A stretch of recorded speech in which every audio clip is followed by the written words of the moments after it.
right, no autumn season would be complete without a trip to Paris. Let's leave this area and go to somewhere, you know, I'll show you.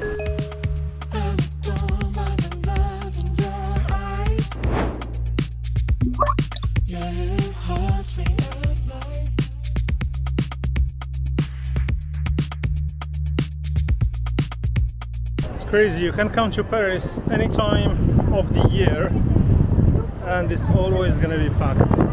It's actually, it is not the most visited city in the world, but the country of France is the most visited country in the world. Like more than 70 million tourists every year, which is a lot.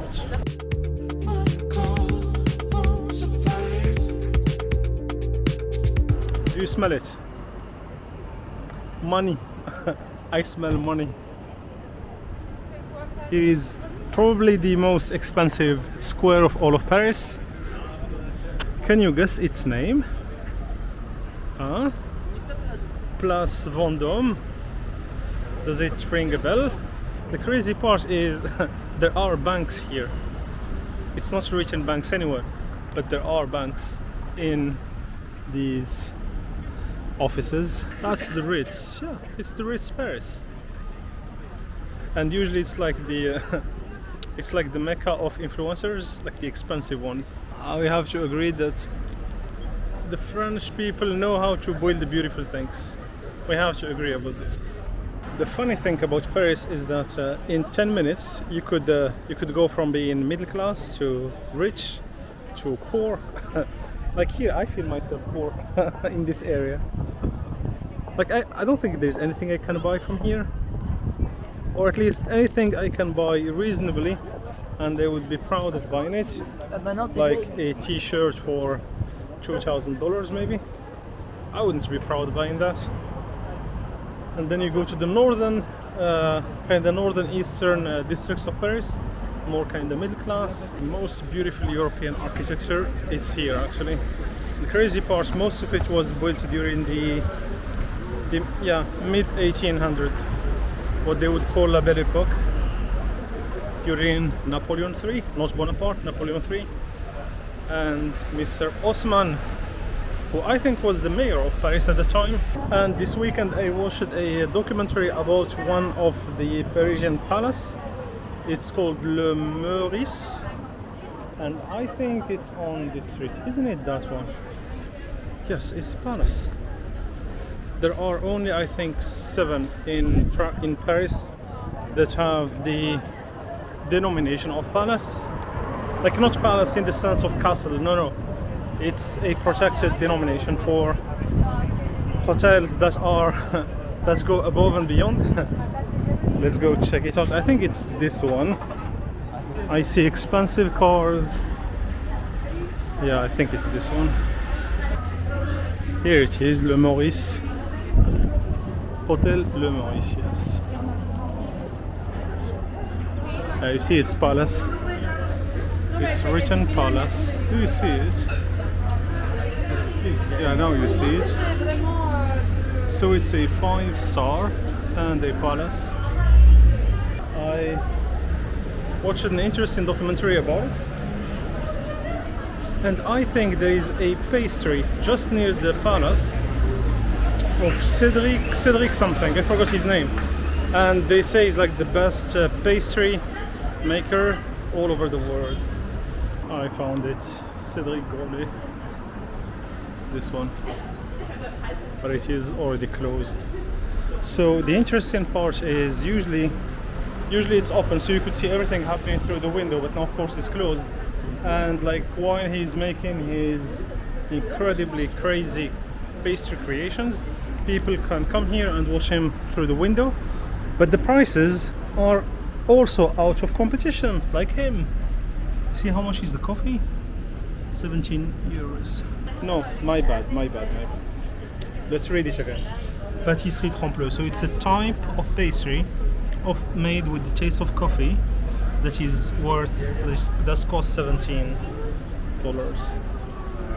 Oh, look at this, the Rubik cake, 190 $12, but that's for 6 persons. Remember this name, Cédric Grolet? They say he is out of competition. Like there is no need to say he is the best or the second. Yeah, he's, how do you say, like out of league or from another, I don't remember how they say it in English. But anyway, this is the address. It's not actually hard to find. You have Place Vendôme there, you see? Place Vendôme, and then come here. That's it. So, I suggest we cross to the La Rive Gauche, the left bank of the Seine River. We go first to the Louvre, and we go to a really nice cafe, probably the most beautiful cafe in Paris. Maybe, we'll see.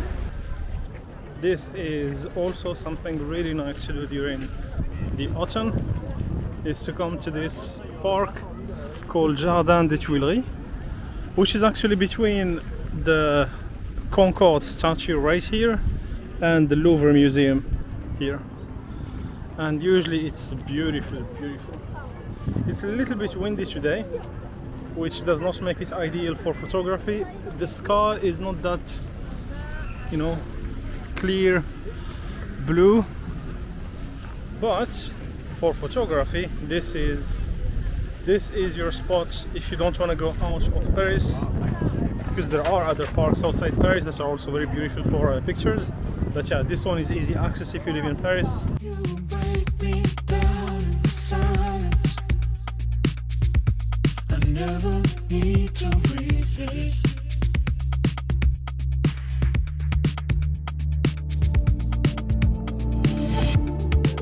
Come and lay with me if you want to. Till I've got nothing left. You can't be, because if you ask me what's the city center of Paris, I don't know.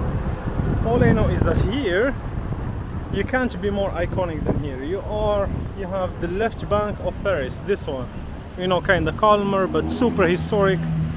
Then you have these guys selling some historic stuff. You learn a lot of things from them actually.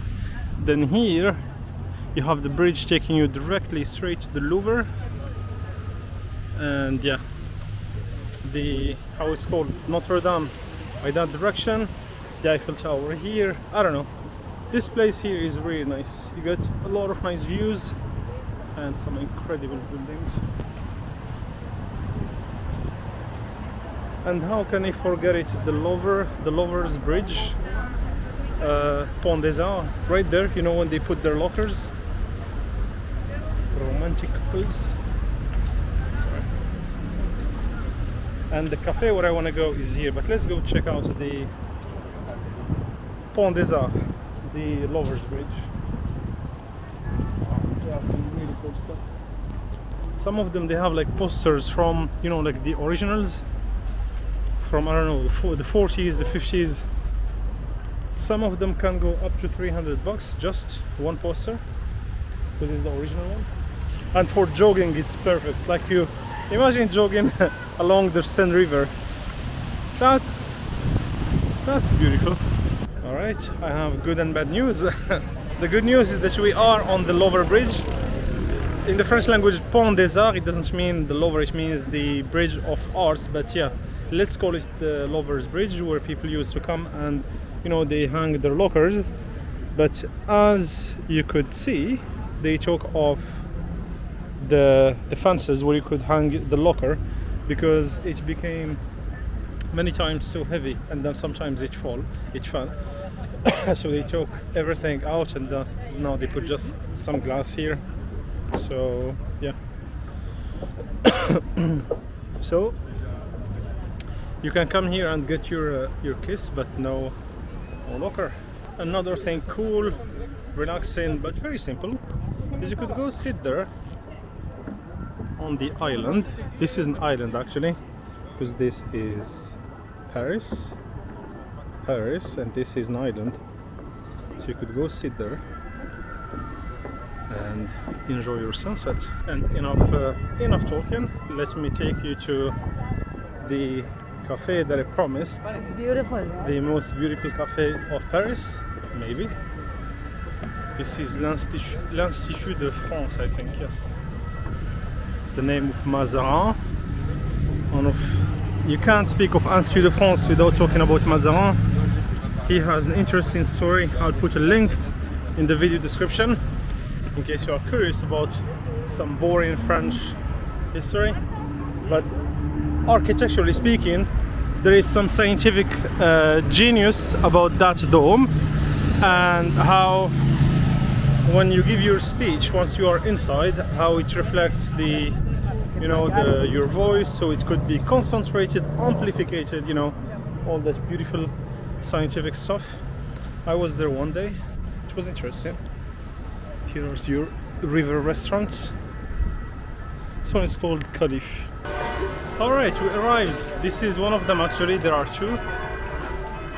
There is this one, and then there is this one, Les Deux Magots. And I think I'm in the mood for Les Deux Magots. Hearing stories, if only these four walls could talk. More than just a little tipsy. He got me wide, so I won't talk. Hey there, girl, give me a gun. You know, one of the least glamorous things about Paris? You have to wait for half an hour just to get your check. But we never complain here, we take it easy. This church always reminds me as if I'm like in a French village. It doesn't look like the rest of the churches in Paris. It looks so, I don't know, so handmade. How many people are leaving actually? Give it another 3 weeks, no, 3 weeks, and this street will be packed by Christmas shops. So they're like kind of selling the food of Christmas and setting also the mood for Christmas.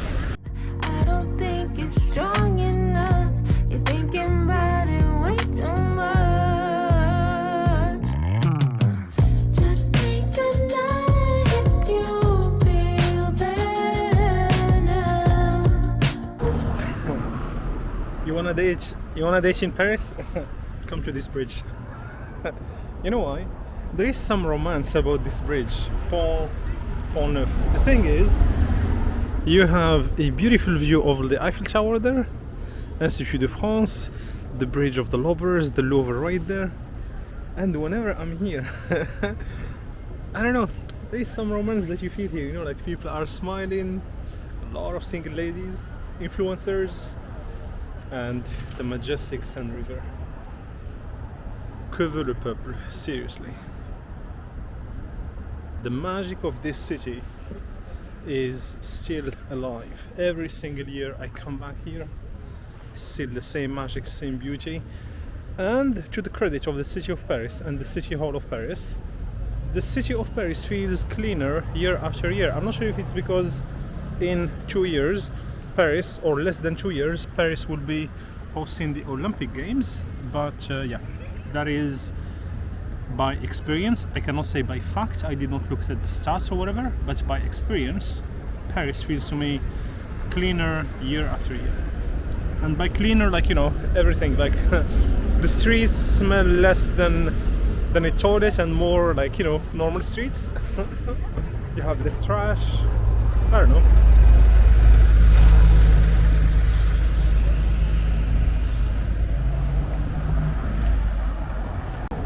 Alright, I'll sign off here. I will go to Montmartre where I'm living, where I have my hotel, and I'll leave you with this beautiful view. Just before, 2 favors: subscribe to my YouTube channel and click on the like button and the bell, because apparently YouTube likes that. And of course you can also leave comments, that's also free. Let me show you the view, it's beautiful.